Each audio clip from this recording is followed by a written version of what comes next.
Hello, everyone. My name is Dr. Pamela Grayson, and we are here today to discuss. We're having our Tay Day conversation.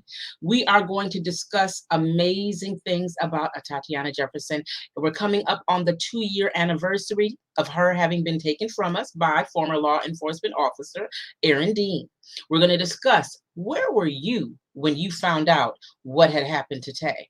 The second thing, why has it taken our feelings on it having taken 2 years to even get her jury trial selection date established? And then finally, what is her legacy? We have amazing speakers that are going to be sharing with you today, to include her sisters and individuals from other organizations around the country.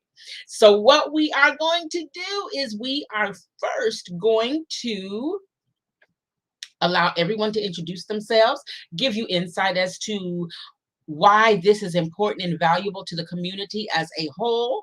And then we're going to get into the conversation. Now, all participants, you are indeed allowed to type in questions into the chat, and we can collectively address those questions. So just let us know you're out there. Type in your questions, your comments, your concerns, and then let's have this great conversation. So we're going to go ahead and we will allow everyone here to introduce themselves. And we're going to go ahead and start with Pamela Young. Hello, everyone. My name is Pamela Young, and I'm a community organizer with United Fort Worth. All right, we're going with Tansy.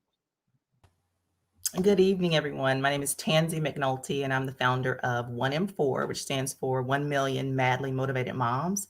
And we're uniting Black moms to end police violence by the year 2038.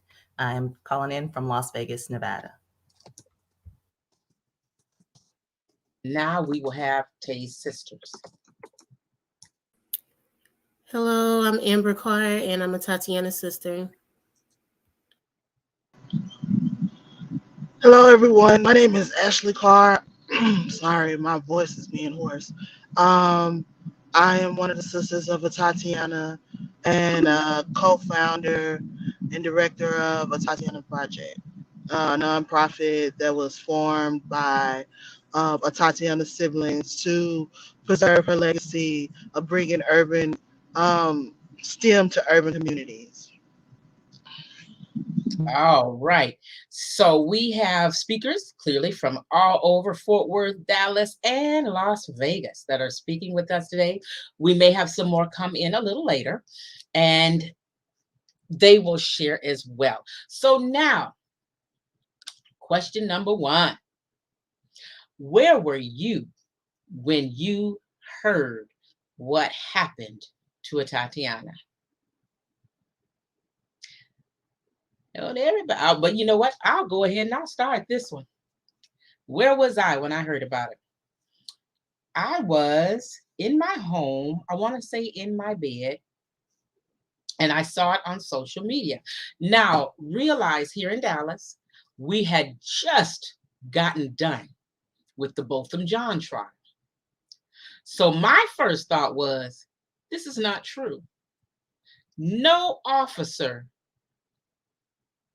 in this world could be stupid enough to do this after we just got done with the Botham Jean trial.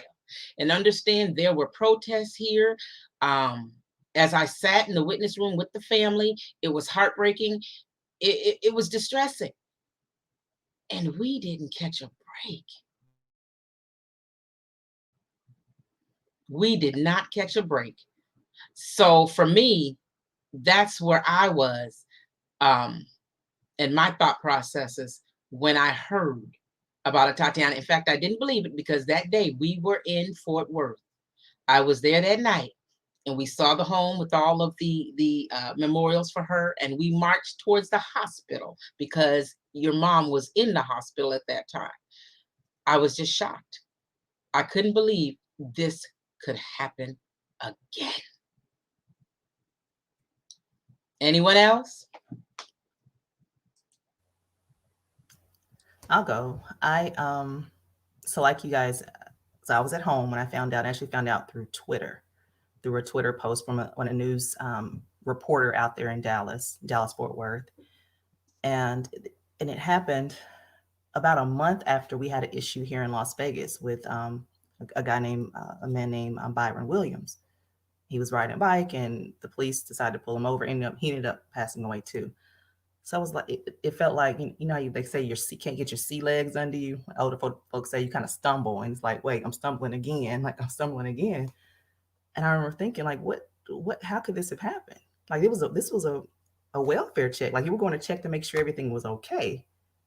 How did it turn within seconds? Like, very quickly, she was gone. And the only thing I could think of was we can't call them. We just can't call them. That's the only thing that could come to mind. And it shut me down for about 6-7 weeks. Just her loss, and just seeing her face and the youth, and just all the possibility that was inside of her life. It hurt. So I went from anger to hurt to just quiet for quite some time. That's where I was. So I was actually um, later that morning, Saturday morning, we were at the MLK Community Center in Stop 6, um, having a community meeting around police oversight, as a matter of fact, about community driven police oversight, in light of our city saying that they were going to actually get us an oversight board, right? So the community was organizing to make sure that whatever model comes down is one that we want, and one that we feel will be effective. Um, and so it was a bunch of us in the resource room or whatever meeting, and uh, I don't know if it was a text that I got or a phone call, but right as that meeting was starting, is when I got the news. And you know, uh, of course, we didn't have our meeting. We just all were sitting there in shock, and um, began to try to gather ourselves and figure out, how we could, um, what we could do in this moment. But it was very much surreal and overwhelming.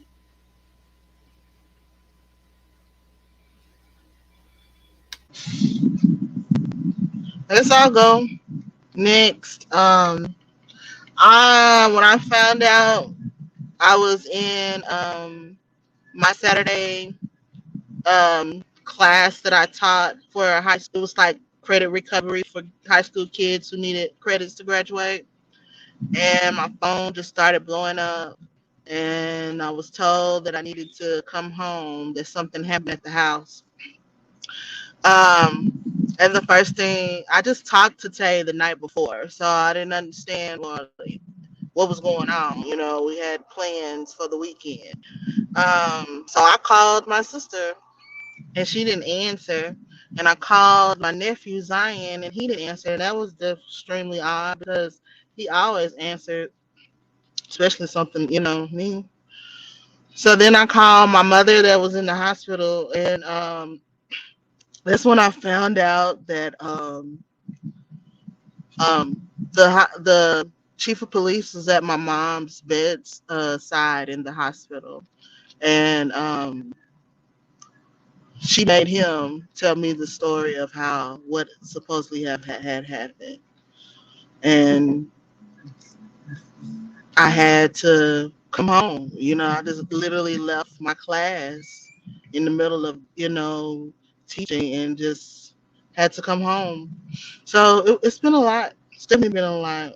A lot of um, hills and valleys, I guess. But that's one day I'll never forget. I'll tell you that. It's one day I'll never forget. And I was telling Amber earlier that this time of year gets kind of eerie for us. Well, for me, because we're coming up on the date that it happened. And so in my head, I have memories of what we were doing in the September of 2019. What were we doing around this time? And so all those things are coming up. um and so just pray for me. That's all I can say. Pray for me. Okay, I guess I'll go at home as well. I just recently um, gotten out of rehabilitation. I had a heart I had a heart implantation procedure, and I had to like learn how to walk and talk and just move again. And I had just got out of like rehabilitation 2 days later. you know, I was really weak. And for some reason, I guess because of my adrenaline, it gave me so much strength to move. Because if you, anybody that knows me knows I move real slow. So it just gave me a burst of energy, something I couldn't imagine. And then being told I needed to go pick up my son from a facility, like we didn't know like what was going on. It was to hear my mom call me from the hospital saying that the police is there telling her. She didn't say that she was gone right away. She just said, well, you need to go and pick up Zion from a facility.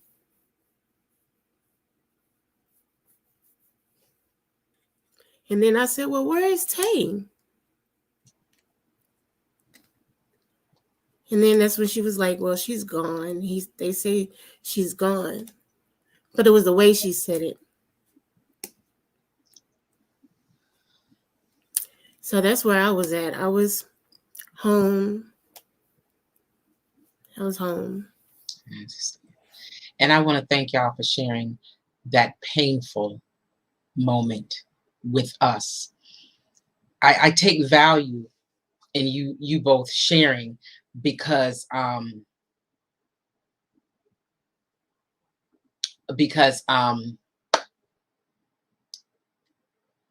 on the outside looking in, and I'm seeing what this has done to you as individuals, as a family, as Black women, and it's heartbreaking. I don't think, had I not had the experience with y'all, that I would see in depthly the damage that is done when these types of events happen. We see the surface. We know y'all are hurt because of a loss. We don't see the disrespect done by the penal system, the DA, the attorneys, law enforcement, your mayor. That part we're not privy to. And then the damage it has done to you as a family. And then I think even people that come say they're coming to help you, a lot of times don't have the best intentions. And the realization that as Zion saw all of this firsthand, she's still a child. And how this has impacted him. And like I said, because I've been around, I've seen that. And I don't think the community takes all of that into consideration. And I want to hang on that one, dealing with disrespect.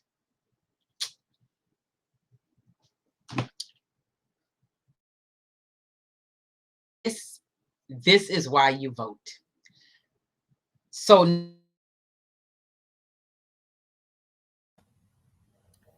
you went muted, Dr. Grayson. okay, can y'all hear me now? Did y'all hear anything I just previously said? Oh my. Okay. Let me voting. It's why it's important to vote. And then okay, I'm in my internet's doing a little funky thing here. I do apologize for that. This is why we vote. Y'all, words cannot express the anger I feel over everybody having to find out that jury trial, the selection of the jury, has been set. We found out via social media.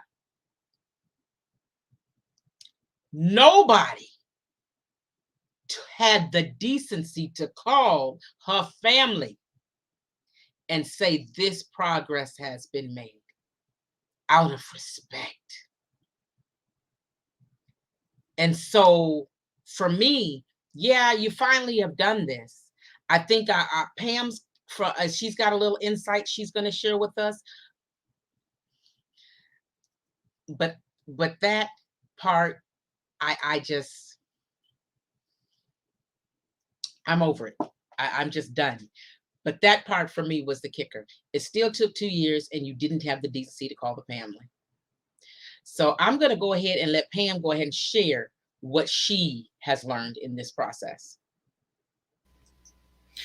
Yeah, just a little bit that I learned this week in a meeting with some other people in the community, including one of the Fort Worth city attorneys. That I'm not sure if Dr. Grayson mentioned, but a trial setting date has been set for November 16th.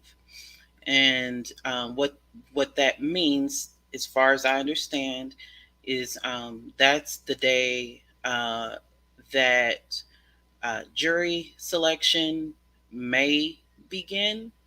Um, but testimony, definitely that starts after any all of the jury selection. But what I heard in this meeting this week is that even with that date being November 16th, there is a high probability that the trial will not start around that time. That it could be pushed back months, depending on different factors. We don't know.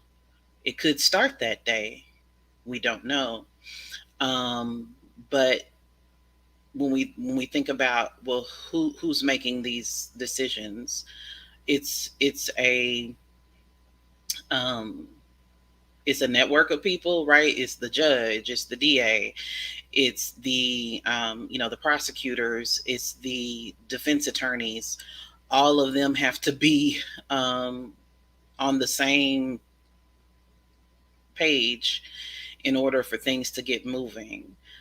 So there's still time for there to be motions filed in this case, before the trial starts. And so those could possibly take time too. Um, but yeah, this is just a little bit of what I've heard. I'm not an attorney. I'm by no means an expert on this. I'm just kind of repeating what I've heard. That November 16th is not a hard start date. In other words, and it might be. That's the thing. That's where we are. Like there's no definite answer.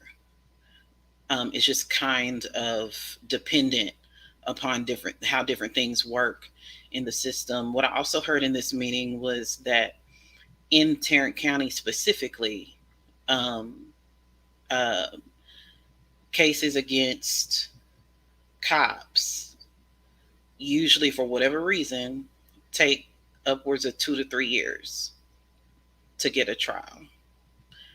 And we see that didn't happen in Dallas. We see that certainly didn't happen in Minneapolis. But for whatever reason, we over here in Tarrant County, and that's the norm.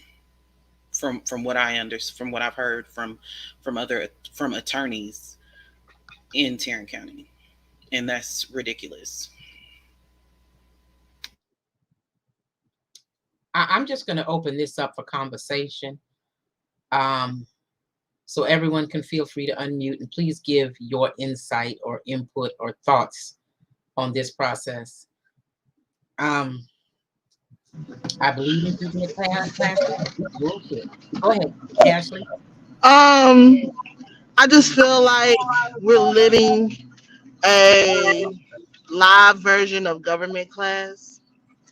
We are getting I guess what they call it, a hands-on experience type situation, because there's no agenda. There's not like we're used to, we start at A and then the next thing we go to is B, we go to C, so we'll know how this flows. But with this situation, we don't know. Um, and based off of how people are moving and how long we had to wait just for a semi date or anything like that, that shows that they're really, what they, I would say, that shows where their priorities are, and what matters to them. Um, so, with that being said, I just keep saying, not just vote. We need to start feeling that we're qualified to be in these positions as well. We need to find people in our communities that can hold these positions and do the community well. Because what I'm learning is that nobody in the DA is a reflection of the South Side. I'm just gonna put it out there. It's just what it is. They're not a reflection of the South Side. They're not a reflection of the people that we service in the Tatiana project. Um, so with that being said, we need to start amplifying our youth, us and our youth, to be in these positions. We should have someone in every column every election, and we should be out there trying to get our people to vote for us. Um, with so many different changes that's happening in the DA, we got uh, what, 3 or 4 people in the running right now for throwing their names in the hat. I'll say for Tarrant County DA. We need to start trying to. Those are my thoughts, because obviously trying to get people to work with us is not what's happening. And it's becoming to be harder and harder. Yes, there are some people in the community that does not look like me who want the best for the outcome for Tatiana, but we need those people in those positions as well. So it doesn't always have to be somebody black. It has to be someone that's going to say our voice, who's going to be part of our voice. And if they're not going to be a part of our voice, regardless of their color, then they don't need to be up there. You are speaking the truth. The truth. So I just have two comments about this. One is we need, like you mentioned, a process. The problem with policing is it's just who has more money. That's who gets elevated. That's whose case is going through. Who has more of an outcry? Who has more people raising money, or all these other platforms amplifying their case? They get pushed to the top. That's not a process. That's favorability. You're showing favoritism toward a certain group of people, and it's not right. It should be just like a checklist, like any process. I come from manufacturing operations. When you want a standard process, you follow A, B, C, D every single time. And when you follow a process, you get rid of defects. That's the way it works. So when you follow a process, people understand what to expect in a situation like this. And you know what your expectations are if you're in a position of leadership. So first things first, a process. And then second, when you speak about people, representing the South Side, people who look like the community, representing the community that they represent, they look like them. That's needed. That's true. I have found over the last 2 years, though, that all skin folk are not kinfolk, and there are some who will block to protect their own role, and it's so confusing. It's so confusing. Every job I've ever had, my job was I was trying to work myself out of a job.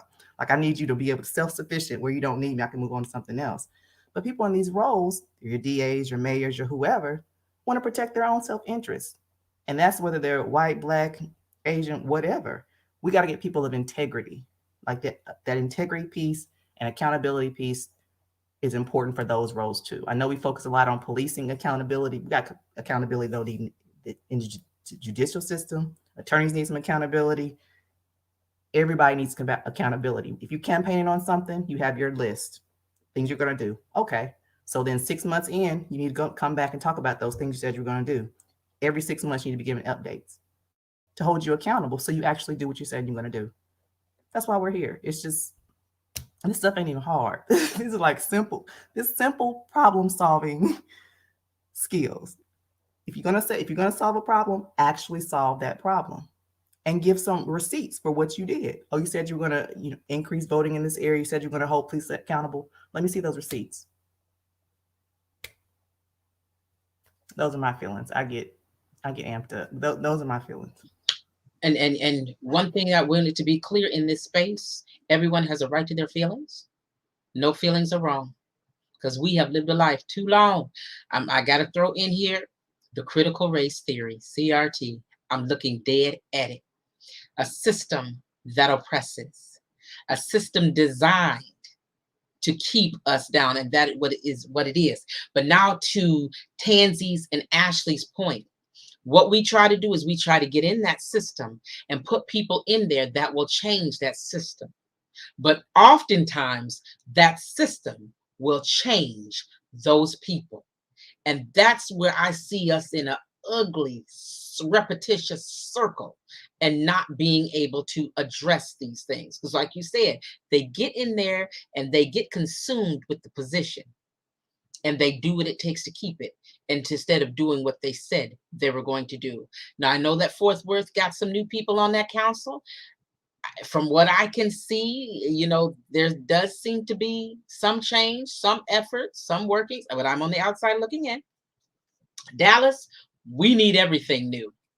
But in hopes of situations like this, if we had the right folks in that DA's office, you wouldn't be waiting 2 years or more for these types of situations. And it is my personal opinion that this case was delayed to accommodate election time. I truly believe that. Although and again, that's me on the outside looking in. So did anyone else have anything they wanted to add in regards to the 2-year delay? No, I just want to echo what everyone has already said.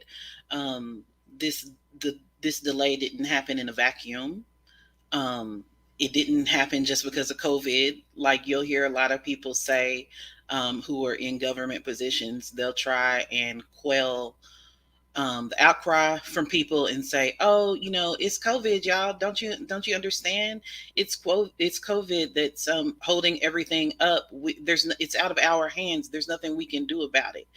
Guess what?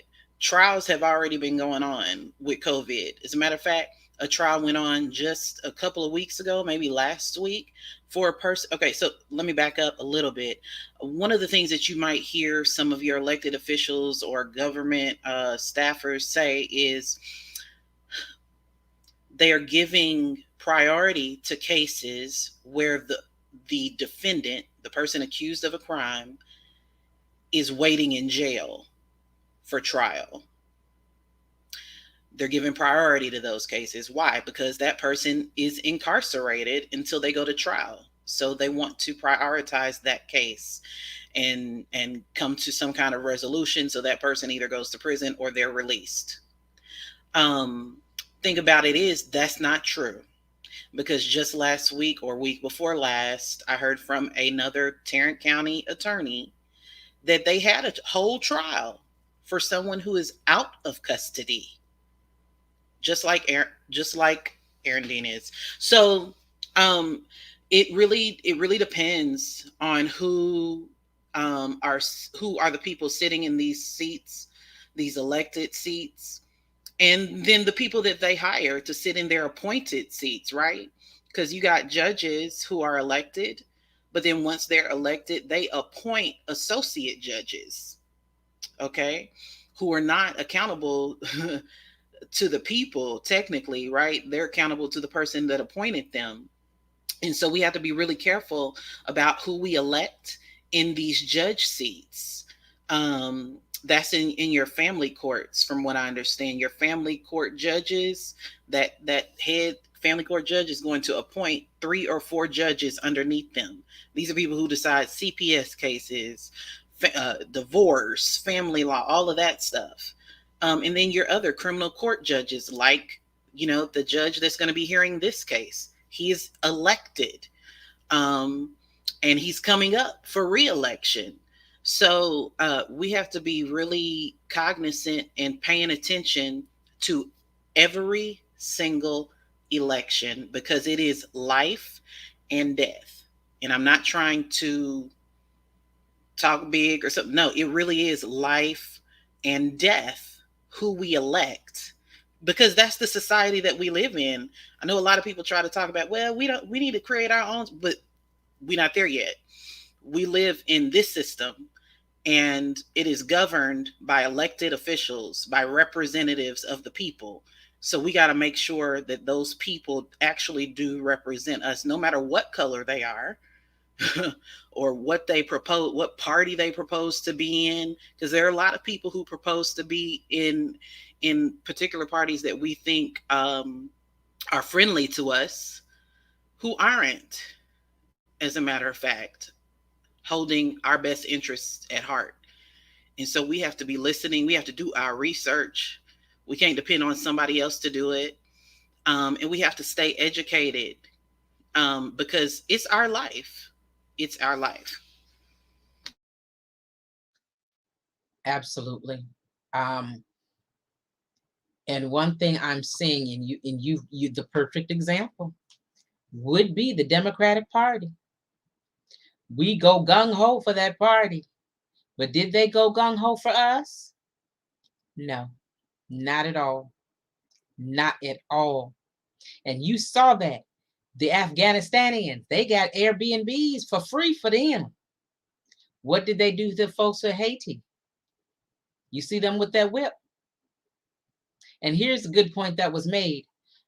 Let me whip a dog on camera and see what happens to me. You going to jail? They whooped a black man. Immediately, you're going to jail. Like, immediately. Yeah. Exactly. Indicted.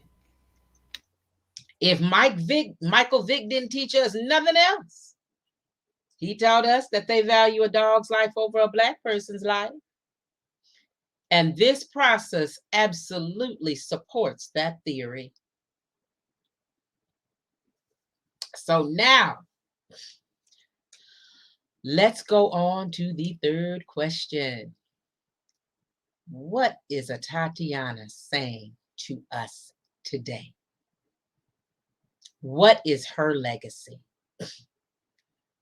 And I will let us start off, and then we will allow her sisters to go ahead and wrap it up and tell us what is the legacy of Atatiana.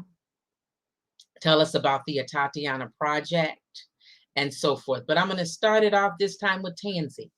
What, in your opinion, is the legacy of Atatiana? What do we learn from this? What do we do differently now?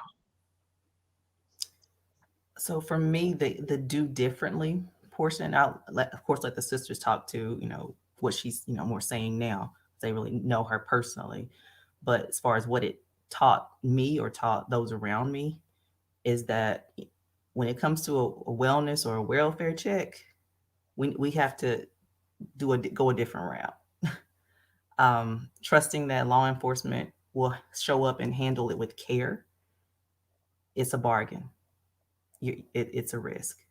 So for my organization specifically, we took on identifying mobile crisis units across the country.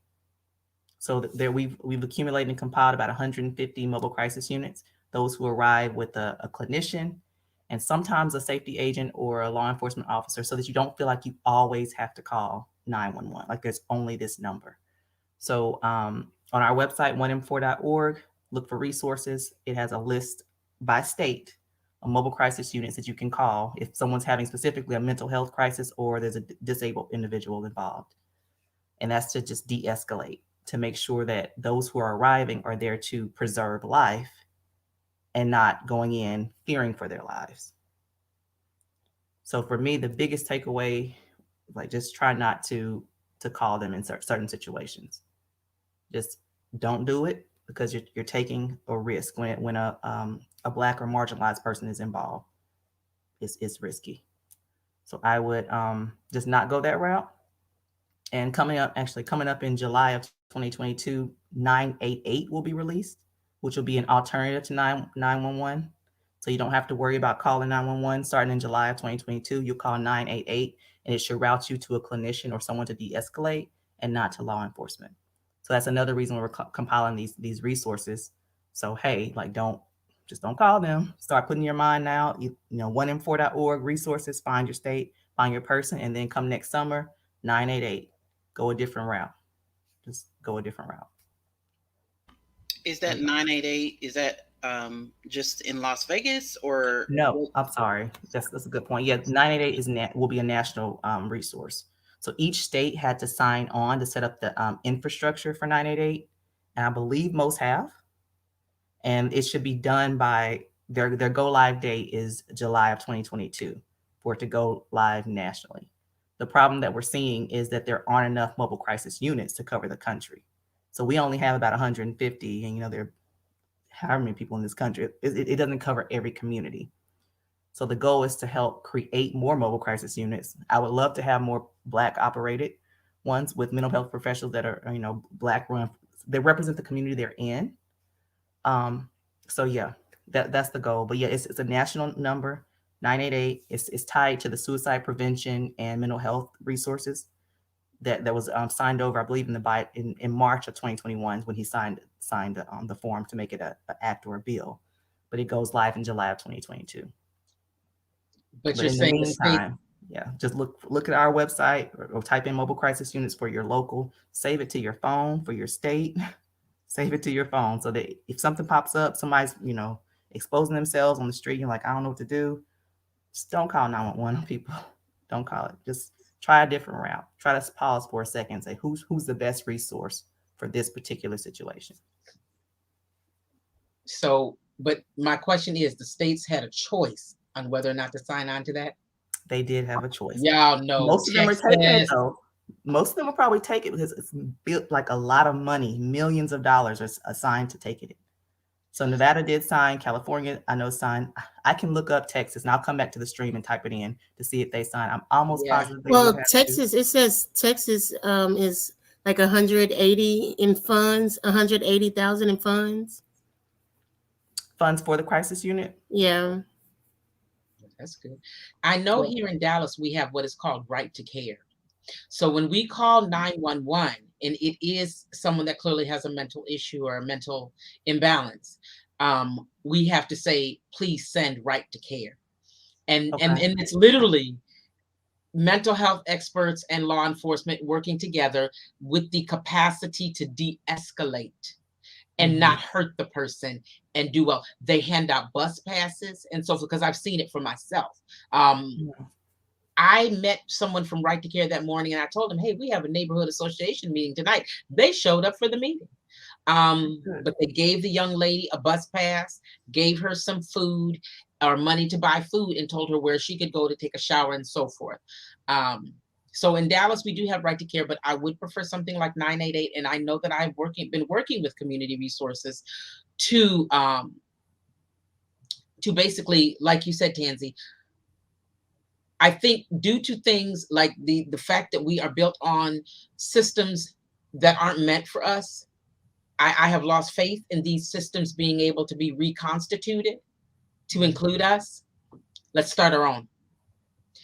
I have been working on a separate EMS system for us as well, specifically looking at what happened with the hurricane evacuees. If they looked one way, they'd have been taken care of. They'd have gotten Airbnbs, but they didn't.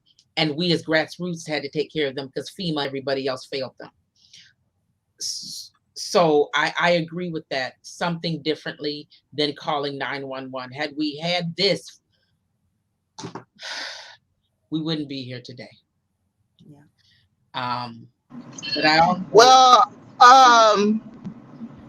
That was a non-emergency call for Tay. It was. It wasn't 911. So Was it it's right? still it's that's the problem. That's the issue right now. Is if it's a non-emergency call, why did the force come as if it was a burglary or something of that nature? But I wanted to make sure that that was known, that it was a non-emergency call that was made. Yeah, I'm glad you cleared that up. Thank you. Yeah. Yeah, and And that's where we need policy change. I think somebody else on the call mentioned that that we need policy change. Um, if if people are calling a non-emergency number and somehow or another it's getting routed um, to people with guns to tend to, that's a policy issue. Okay, because we have, well, I don't know if at the time, I don't believe at the time that we had a crisis intervention team, which we do now. But even the crisis intervention team that we have now, guess what? They carry guns. And one of their first missions that they went to, they shot a suicidal man. They were called to tend to a man who was suicidal. They ended up shooting him. Fort Worth PD, crisis intervention team. This is deeper. This is deeper than we even all fully realize. But that's why I say again, we have to get engaged and know what's going on. Go to your city council meetings. Look at the agenda for your city council meetings. Find out what's happening at your local police department. Sign up to be a part of, they usually have some kind of program where they train the community, like a cadets program or something like that. Sign up so you can learn about the policies that are going on in there, and ask questions. Be the squeaky wheel. Um, but most definitely get involved in the process. To answer the third question, I believe it's what do you believe Tatiana's legacy is, and what is she saying? Um, I definitely respect and honor what her family has to say to answer those questions. But I can say what I've learned and gathered from a Tatiana. I wish, oh my God, I wish that I would have gotten to know her, that I would have ran into her in the city at some point. I never did, to my knowledge, but I wish that I would have, because she just seems like such a dope person that I would have loved to get to know and hang out with, because she seems like she was real, like she didn't play that. And I like those type of people. um but being that, from what I understand, that's the type of person that she was, I feel like she was a very common sense type of person. And if there's a problem, she was about, well, what's the solution, what are we going to do about it? That's why she was prepping to go to medical school, so she could solve some problems out here, that she saw in her community and even in her own body. And so I think that she would look at a situation like this in the same way, in a similar way. You know, where is the breakdown happening?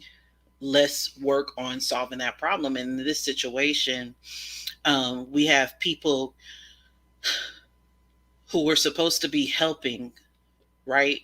Who at least we'll say this: people think police are out here to serve and protect in our community, and we just know that that's not the foundation that policing was built on.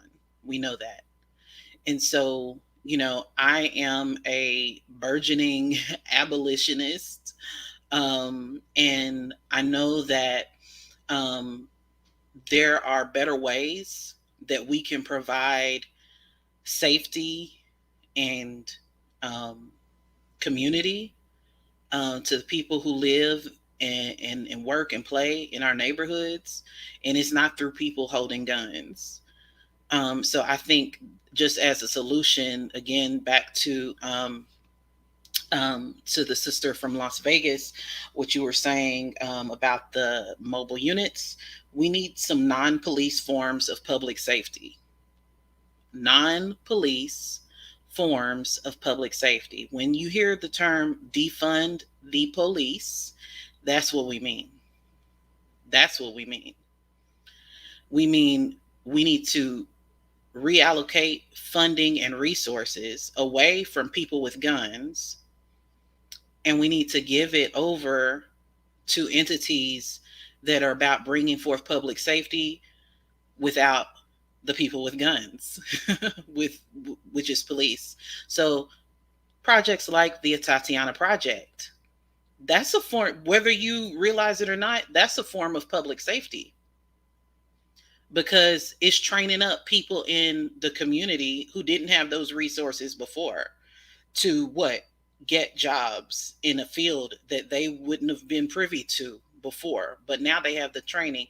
Now they have that spark on the inside of them, to start to go to school in this certain area, that they would have never been exposed to before. That's public safety, when people have options in life. And there's so many other food deserts, ending food deserts, having a grocery store in 76104 where Tatiana's home is. There's no viable grocery store there. It's a food desert. Southside Community Garden exists because there's no fresh food there.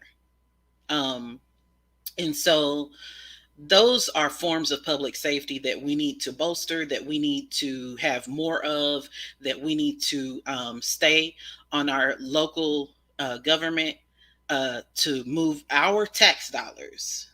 It'd be different if it was somebody else's money, but it's our money, to move our money into those non-police forms of public safety. That's just common sense, and I think Tatiana, I think she would be down with that.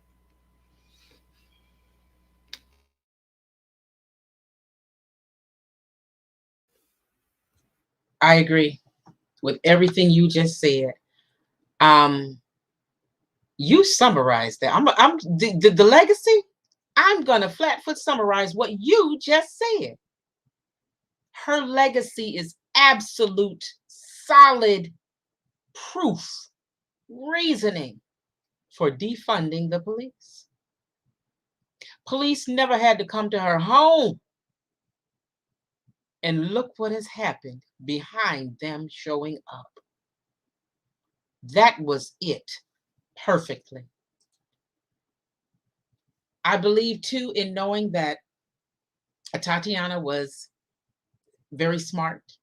She was in the medical field.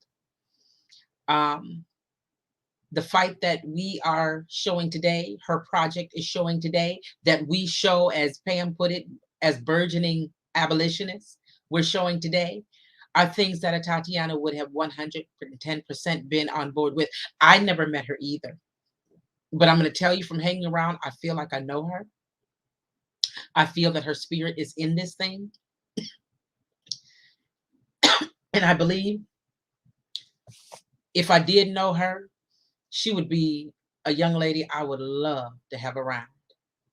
A young lady that I could respect in her decision making, her thought processes. She would have a genuine heart.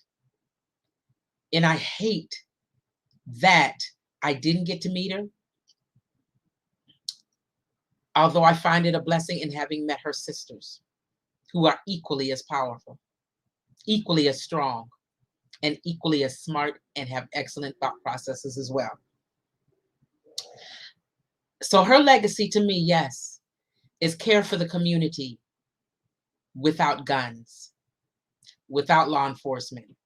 And at this point, I would go as far as to say, without traditional systems in place. Start our own. If we started our own, she'd be the one that would run the clinic. She would do it with heart, consistency, and sense. So that is what I would say her legacy is. I'm going to let her sisters wrap it up, and then we're going to end with a video about Atatiana. So go ahead, Ashley and Amber. Okay, so I'll start. For me, her legacy is really just to be, well, not just to be remembered, but when you hear the name of Tatiana, you automatically, just remember her story. And also her legacy through the legacy that we're trying to bring through the Tatiana Project, is to not build, but train little Tatianas, just have a million Tatianas running around, you know what I mean? So that's how I would like to see, I think, her legacy should be from today going forward. It's just trying to find that kid just like a Tatiana, or that kid, with, because we don't come from a silver spoon. So she was so strong, and we, to face so many obstacles and never give up.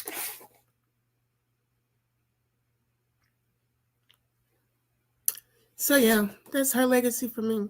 Is just to build more Tatianas everywhere. Just, to have them. We had this game, and well, we had the class with TCU, and those kids didn't want to go home on the last day. They didn't want to go home. So it's like I want to be able to go with them from elementary up to high school, even to college, and then after college. You know what I mean? So yeah, that's all I'm gonna say, because I don't know how to say it with a straight face.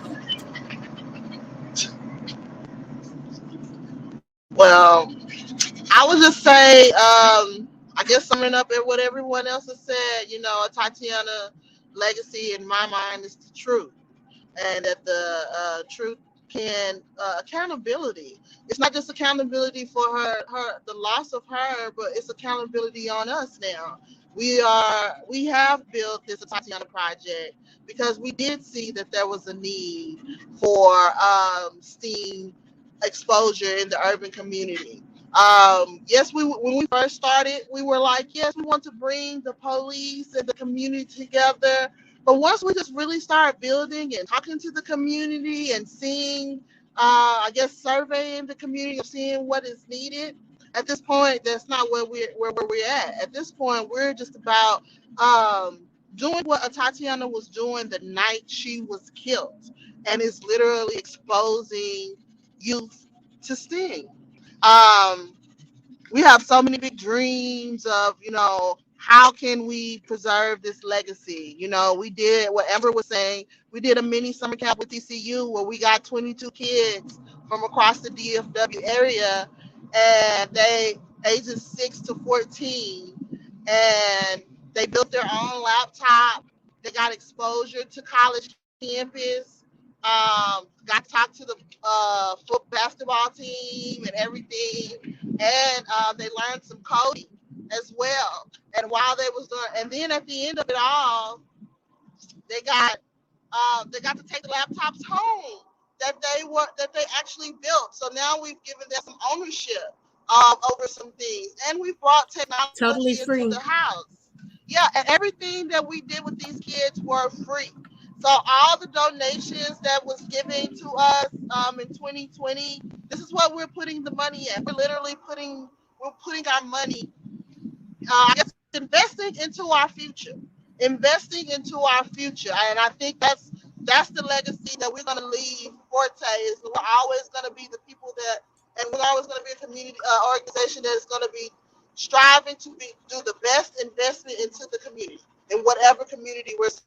Because yes, we do serve Fort Worth, but like Amber said, we're from Dallas, we're from Oak Cliff. That's an area. I'm trying to say it's like a mirror. It's like the mirror of Southside Fort Worth to Oak Cliff area. Mm-hmm. So it's an area that is underserved and underexposed as well. I work in Houston. I work in areas like that. So we're basically saying that our goal is to expand the Tatiana Project so that we can expose as many kids to as many Yeah, we projects. want to bring it to Las Vegas up there with Tans. Uh-huh. Yes, that's what I'm saying. So Mm-hmm. our goal for 2022, y'all, I'm just telling y'all out, our goal, we want to do 100 computers. We want to at different levels. So it all won't be just for the young, elementary. We want to do more intensive computers, like gaming computers for the older kids. And we also want to do a couple HBCU tours because Tatiana was a graduate of the HBCU, the Xavier University. If you go to HBCU, you know why I said it like that. So, and she was never exposed. She didn't get to go down there and look at the campus or anything of that nature. She just decided that's where I want to go, and she went.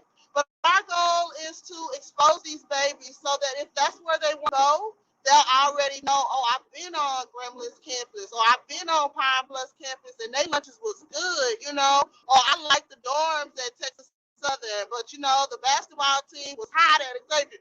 Those are the things that we're trying to expose these kids to, because we just believe that if we give them all this exposure, they have no choice but to be successful. I would absolutely agree. And my son, Blade, attended the Atatiana STEM Academy last summer.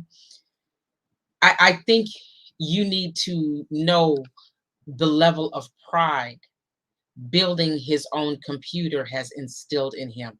He now won't use the school computer. I bought him one. No, it's that computer. Y'all should have heard his absolute distress. Last week, he wasted water near that computer.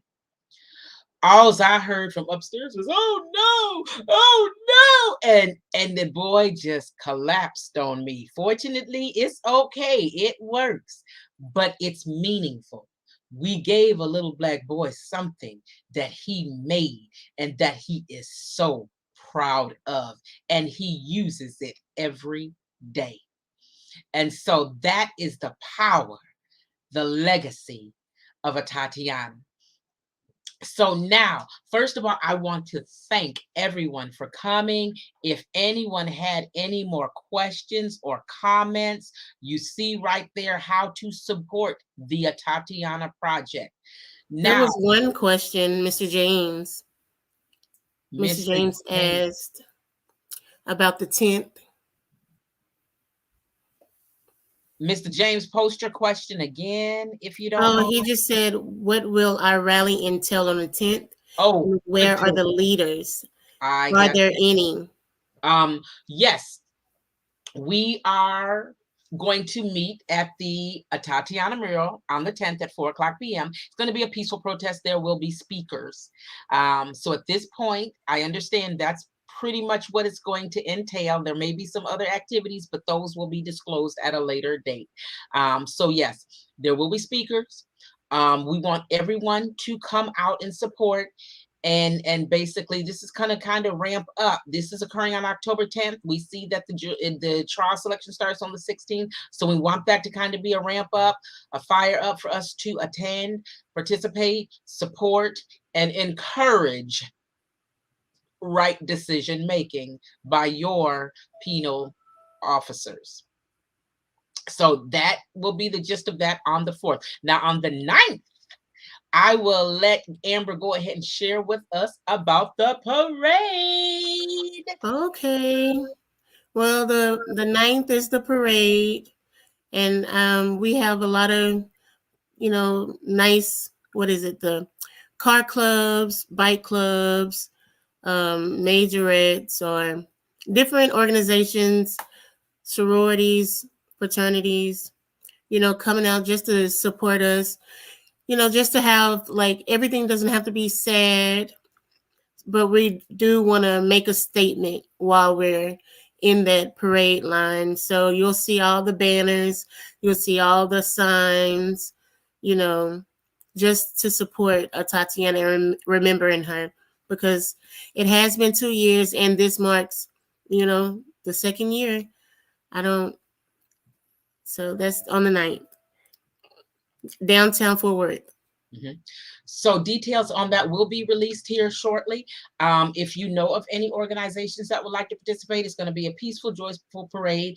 It's going to be celebrating the life of Atatiana, marking the 2 years that we have celebrated her posthumously.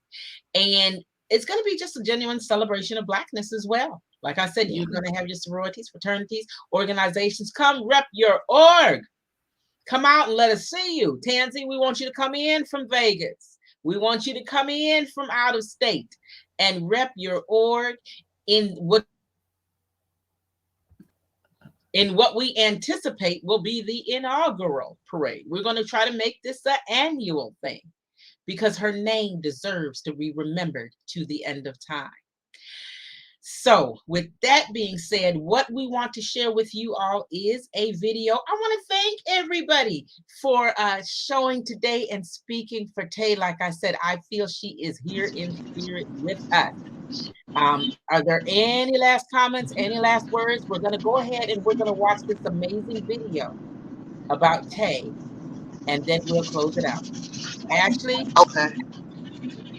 I just have one thing. While everybody is on the live and everything, I need everyone, while we're talking about the 9th and 10th, I need you also to save the date, December 18th. December 18th in Dallas, Texas, at the Below Mansion. We will have our first fundraising gala. To raise fundraising, like we just told you guys, everything we do for the kids is free for them. So we got to raise this money so that we can do these things, and everything remains free for the students, because the kids that we serve, their parents don't have a lot of money. They're trying to make their living check to check, and they're trying to make that one check stretch for 5-6 people. So our goal is to raise money, and so that we can be prepared for 2022. So just save the date, December 18th. All right. So yes, ma'am, y'all. So and again, we've shown you what the Atatiana Project does with the funding. You want to throw your money on good ground. This is good ground, because my son has a computer he cries over to show for it.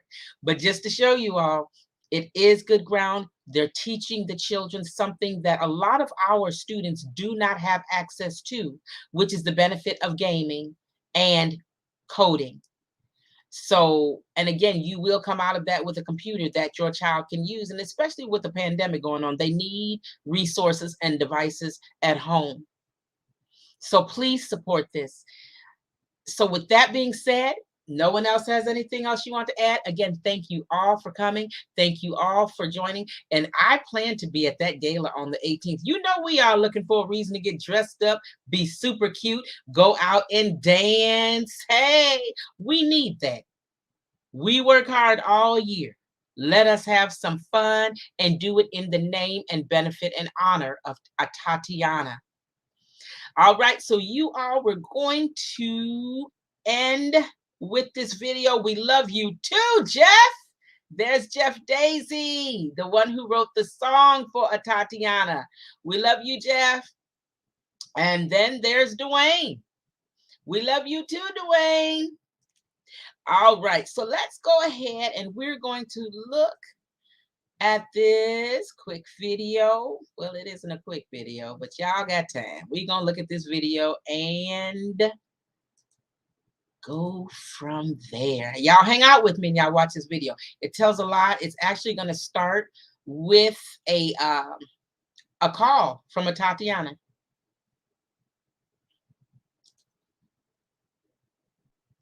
Hey, it's Tay. I see you texting me now. I just wanted to fill up your voicemail because I never get to do that, or I never do. But that was all. All right. I guess I'll talk to you if you'll call after you finish something. All right. Bye. Hi, my name is Ashley. I'm Tatiana's older sister. Um, this is one of the hardest videos I've ever had to make. Instead of a celebration, it's more of a commemorative of her life. My sister was joy. She was fun. She was that person that you knew if she came, it was about to go down and have fun. Well, I feel a little awkward making this video because it should be the other way around. It should be my daughter Atatiana making a tribute video about me. It's a sad thing to have to do as a father. However, I have no choice. I have to. My name is Jerome Esco. I am the biological father of Amber Carr and Atatiana Carr. It's so heartbreaking to lose a soul like that, a sweet soul. Tatiana was a very good girl, a beautiful, intelligent, lovely young lady. I just always remember when we would visit, Tay would always be willing to give me her bed as a kid. And she never fussed about it. She never complained or anything. She was always like, oh, you can sleep in my bed. And I think it's a testament to her character and who she was and how her heart just loved people, was so caring and so kind. She was more like a tomboy, growing up. She was very active. She was focused. She was kind, lovely. She was very brilliant in school, top of the class all the time. And she impacted the community positively. She was a role model for very many kids. A kid like Zion, my grandson, and Zayden, she loved them so much. Oh, how old is Ain't they? Like a month younger than her? Oh. Oh. I saw you traveling. I saw you at your hair. Hi, my name is Zion Carr, and my aunt was Atatiana. I miss her every day. I just want to remember Atatiana, Tay as we would call her, as brilliant, educated, smart, and enthusiastic. The smile was the most thing that I remembered about Tay. She could light up a room, and she had a laugh that just, you knew it was Tay's laugh. She had a distinct laugh. So anytime that you were around and you heard her laugh, you said, oh, that's Tay. Tay was my roommate at Xavier and one of my closest friends. She was one of the strongest people I'd ever met, and I told her that all the time, and she'd just laugh it off. She taught me a lot about authenticity. Tay was a very unique person. She moved to the beat of her own drums, and that was something I always appreciated about her. She taught me about just being yourself, no matter what that meant. I miss our long, in-depth conversations about life. She was always so wise beyond her years, and I could have sworn that she's been here before at least twice. Being able to talk to her about things that were going on in my life, dynamics within our group of friendships, she was always so sound and so reasonable and could always make sense of the nonsense. My name is Darius Carr. I am Atatiana Jefferson's older brother. One of my fondest memories of my baby sister is how she made me feel about my profession. There's times where being gone months on end and struggling with that itself, she always made me feel like I couldn't do anything wrong. I couldn't do it. I could keep going. She was my motivation. She had a way to motivate others, had a way to inspire people to do their best at wherever they wanted, or whatever they thought they could do. As you see, I'm sporting an Xavier sweatshirt, even though it's not my HBCU that I graduated all the time, because I was proud of her. Everyone was proud of her. This sweatshirt I got on, my mom brought me and all my siblings one when we all found out that Tate was going to Xavier. We understood that she was on a path of greatness. Through all the adversities that she had experienced in life, she made it through. She pushed through, thrived with poise and grace.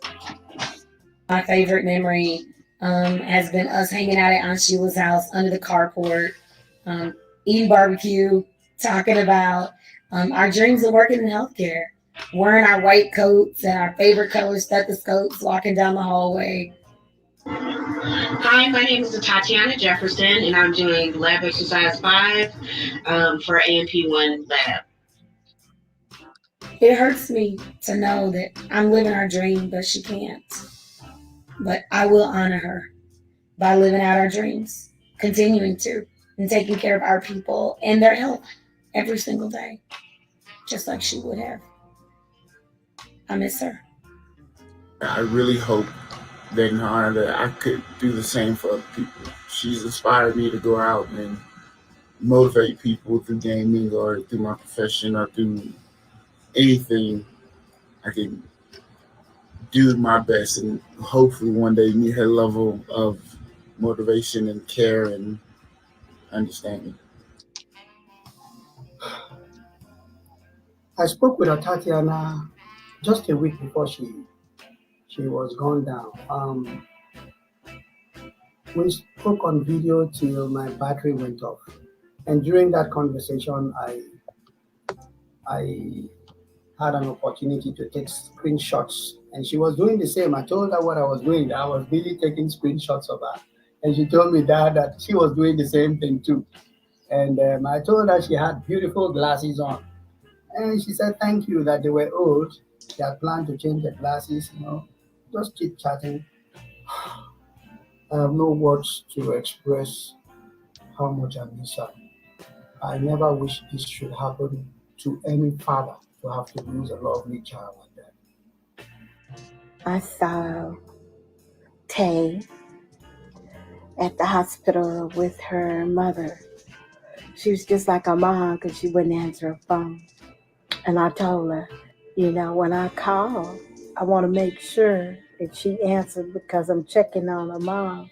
And I told her, don't make Miss Lenora hit you in your back. And I gave her a hug and she laughed. That was on October the 10th. And that's the last time I saw her. I was deeply pained when I learned of Tatiana's death.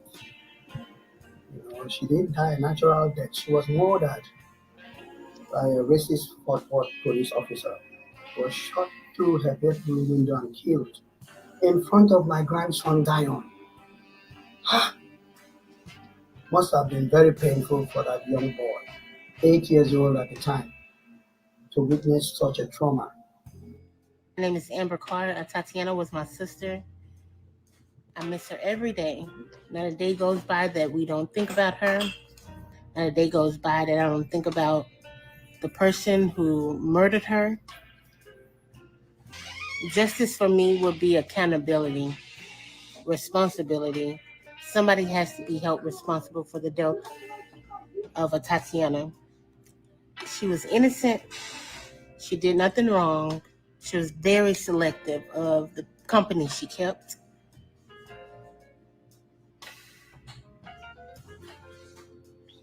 Justice for me would be accountability. Someone being held accountable for her death. I miss you. I love you. I think about you every day. Sometimes I try to not think about you, to forget so that it doesn't bring as much pain and grief and sorrow, but I can't. I can't. We can't forget about you, no matter how difficult it may be. We must continue to strive and continue to work and continue to fight for you.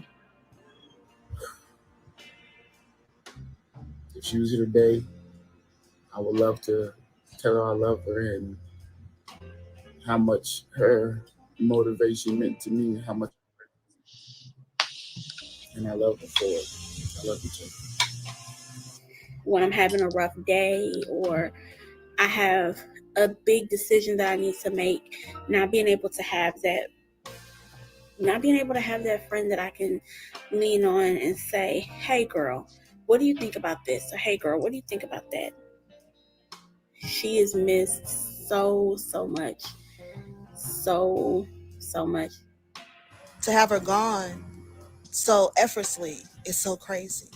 To have many days of not being able to talk to her is something I never could have imagined. So here I am, fighting for my sister, never forgetting to say her name, Atatiana. Tatiana, we won't forget you. We won't let the world forget that you were taken too soon. We stand in the light that you share. We see you in a child sweet nights. Too many nights they cry. Say your name to the whole world cares. Tay's death was a brutal reminder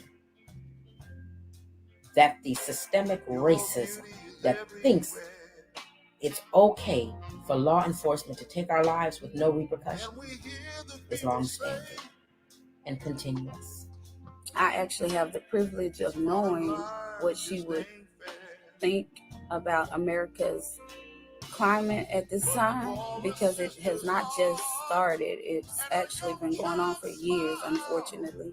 And we've had many talks about police brutality and systematic racism. She was very passionate about it and did not feel like there was enough done by the government to ensure our safety as Black Americans. It was almost as if we had a target on our backs as soon as we're born.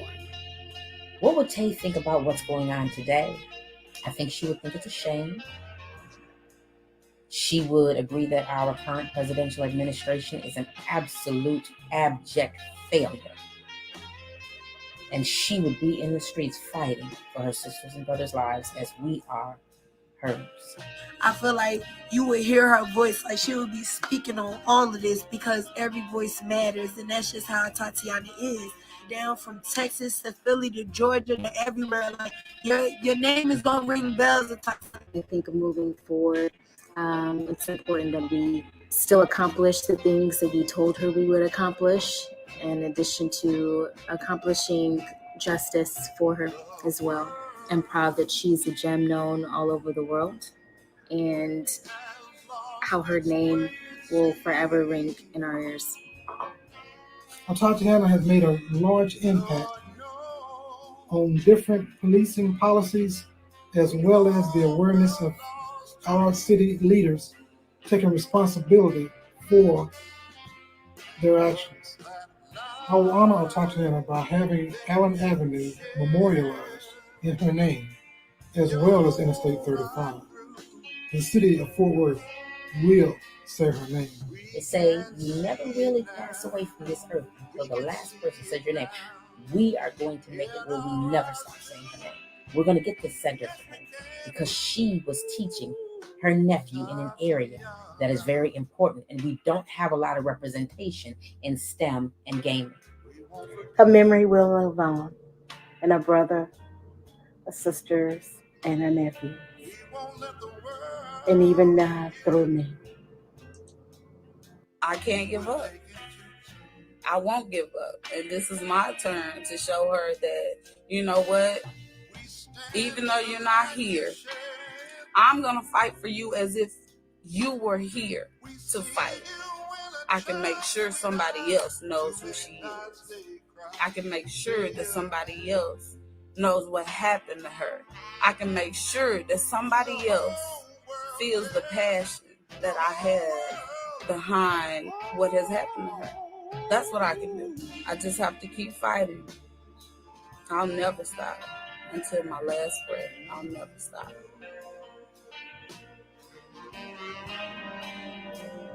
Oh, by the world.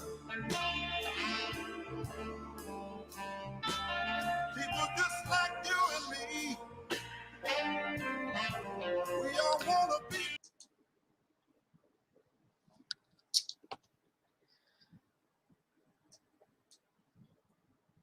Can you hear me? All right. So I will end this with this powerful comment from Dwayne Thompson. It's unfair. Justice for Atatiana. Thank you all for staying with us.